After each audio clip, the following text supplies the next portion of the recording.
Thank you, Mr. Speaker. This is the 15th time this so-called Temporary Act in its various forms has come before Parliament or its predecessor for the renewal of another 5 years from 21st October 2024. This law puts people behind bars or restricts their movement at the order of the Home Affairs Minister. Like the Internal Security Act, it is a controversial exception to our legal justice system, which usually requires every person to be charged, tried, and convicted in court before he is imprisoned or fined for his wrongdoing. Under this Act, the Minister can, with the consent of the public prosecutor, order the detention of a person for any period not exceeding 12 months if the Minister is satisfied that it is necessary that the person be detained in the interest of public safety, peace, and good order. The Minister can also make an order for a person to be subject to the supervision of the police for any period not exceeding 3 years if he is satisfied that it is so necessary. Every order shall be referred to an advisory committee which shall submit its recommendation on the order to the President, who has the power to confirm, cancel, or vary the order given. Taking away someone's liberty either by detention or by restriction of movements and activities should not be taken lightly as the impact on liberty and freedom.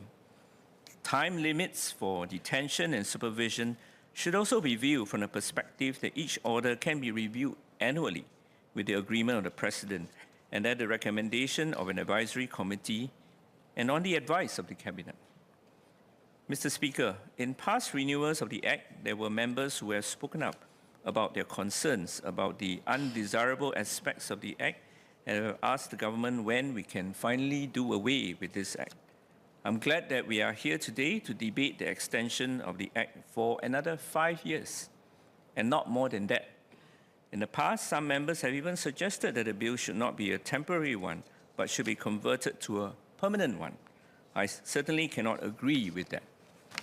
Many members have, over the years, also spoken in agreement with the Minister of the Day on variously the rationale for extending the Act to deal with the concerned crimes or criminal groups of the day.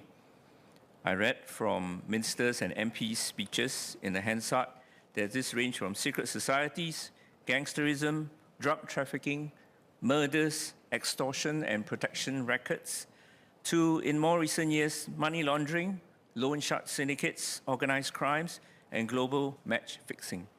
There was also mention of arguably activities which are traditionally not regarded as criminal, such as prevention of strikes and lockouts, as well as communist domination. The MOS has also highlighted some of the recent serious cases in the past 5 years which required enforcement under CLPA. I'd like to ask the MOS of the types of cases highlighted, what is the number of detention and supervision orders granted for such type of crimes over the total number of all CLPA orders in the last 5 years? I'd also like to ask the MOS, in the last 5 years since October 2019, what is the total number of people who, 1, have been detained under the CLPA, and 2, have been subject to police supervision under the CLPA? Can the MOS give a breakdown of the number of persons subject to CLPA orders organized according to the different category of criminal activities? Can the MOS tell the House, this House, of the persons who have been detained in the course of the last 5 years, what is the proportion of detainees who have served more than 2 years? And how many of the current detainees have been in detention for more than 5 and 10 years, respectively? I also like to ask the MOS in the past 5 years whether there have been instances when the public prosecutor actually withheld consent or raised concerns when the minister sought to make an order. Mr. Speaker, the Workers' Party objected to some of the amendments which the government sought to introduce in 2018, together with a 5-year extension from 2019 to 2024.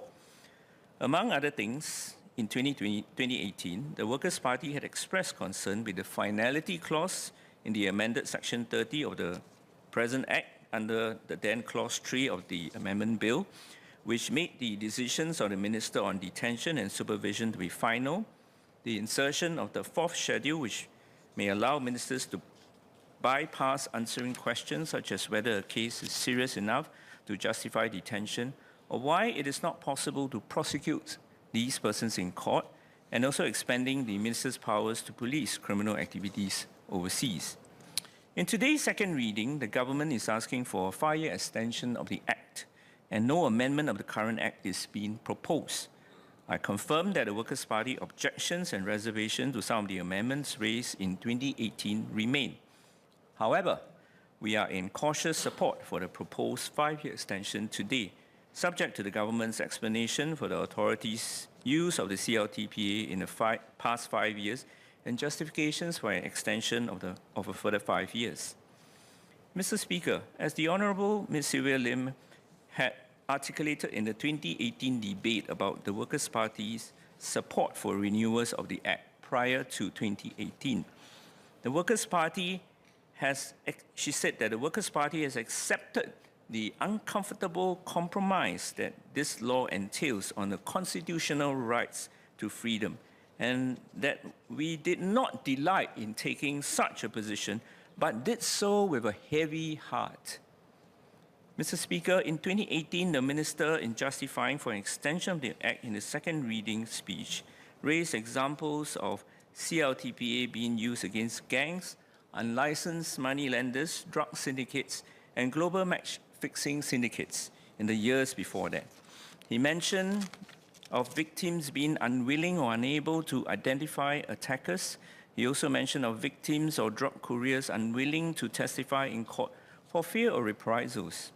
The Minister also mentioned that while the drug situation was under control, the challenges had remained significant.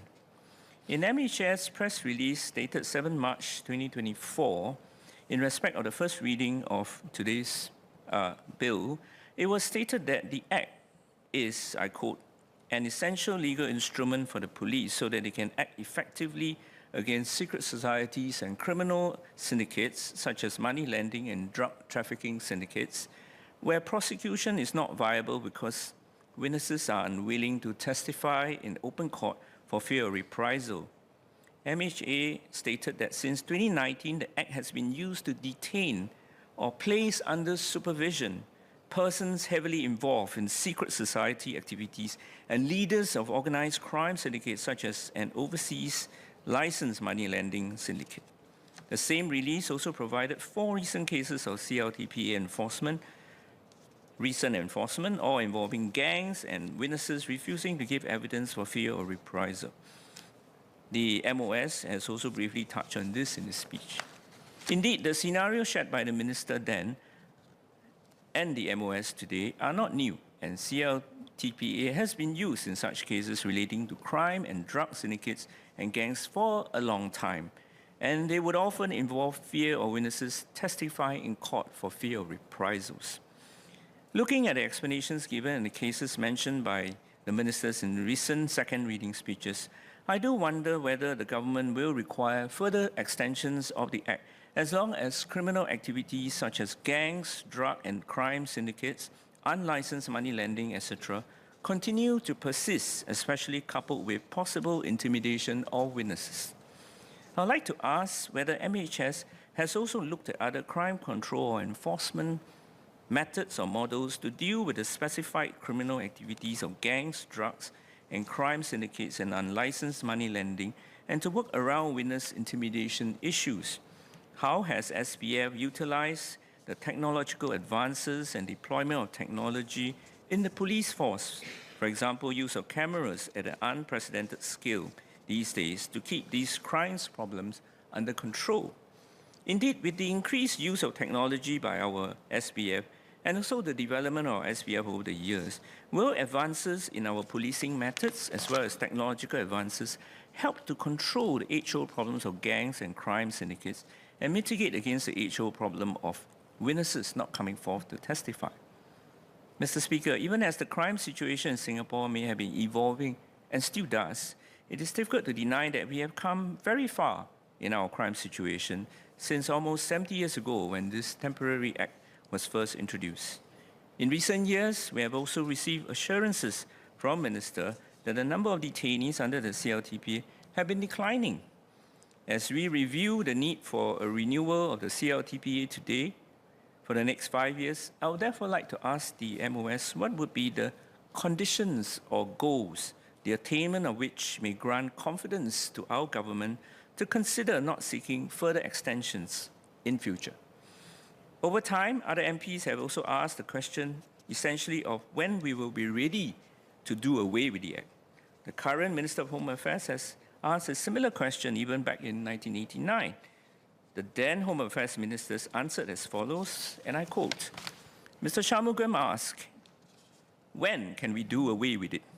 My answer to that would be, we can do away with it when we are satisfied that both the secret society component of our objective and the drug traffic component of our objective are reduced to such small proportions that we can safely say that we do not need this to control both aspects.